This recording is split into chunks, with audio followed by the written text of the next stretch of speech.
Welcome to the Anxiety Slayer series. Our mission is to assist you with creating more peace and tranquility in your life through anxiety release exercises and supportive tools created to slay your anxiety.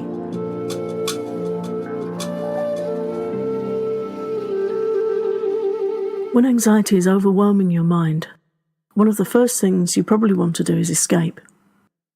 But you know you can't escape from yourself, and you can't run away from the contents of your own head, no matter how strong the desire to do so.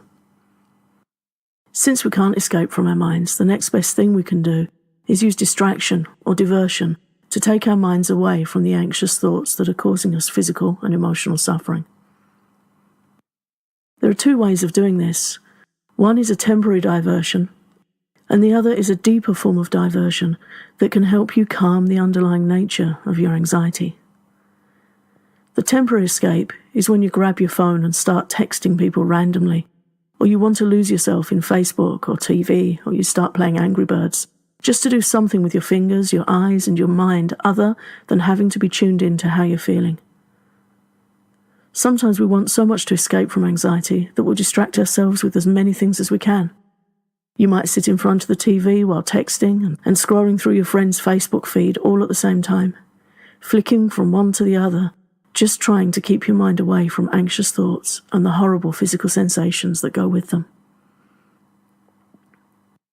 While this screen-focused diversion may serve as a temporary escape, it won't help you feel better in the long term, because the nature of this type of diversion is jarring to your nervous system, and it can feed back into your anxiety. As we've previously discussed, one of the causes of anxiety is an overstimulated and oversensitive nervous system. When you have loads of bits of disjointed information coming into your head, it will provoke your nervous system further. When you're jumping from one form of distraction to another, using things like TV, movies, Facebook, Twitter, etc., you're taking your mind away from what's bothering it, but you're also stressing your nervous system.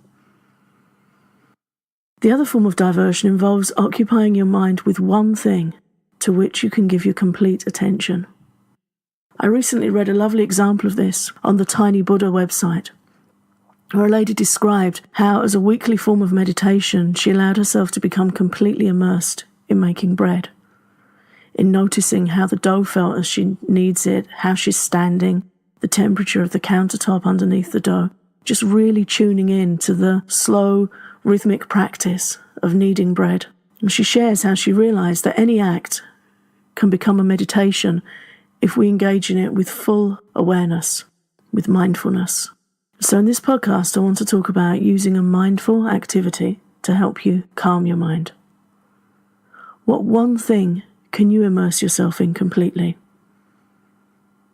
Something that you find gentle and relaxing, something old and simple that doesn't involve technology. Do you also enjoy baking bread? Or do you like knitting, sewing, walking, painting, creative writing, playing a musical instrument, or something else? Try and find one thing that you can practice with full awareness as an exercise in single-minded focus. Something where you can involve all your senses in the activity. Making bread's a great example because it's a very hands-on process. It's very earthy. It's always easier to divert your mind when you can use your sense of touch as an anchoring point. So all craft activities can be good for this because they involve your hands and your eyes. Working with clay or wood or paint can all be totally immersive experiences if you can just bring as many of your senses as possible into the moment. Tune into what you can feel, temperature, texture, etc., what you can see and what you can hear. When you practice these simple examples of mindful action, you're meditating without meditating. You're bringing your mind to the present, and you're steadying it by holding your awareness on one simple task.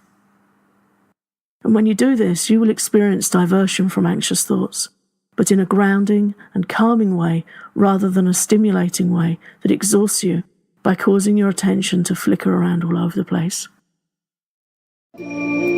Thanks for listening to Anxiety Slayer. If you're ready to learn how to calm health anxiety, or how to stop fixating on symptoms and sensations in your body, You might want to take a look at our First Responder Series Health Anxiety course. This course is designed to help you calm anxiety and relax your body to support your body's natural healing ability. Save $20 for a limited time at anxietyslayer.com.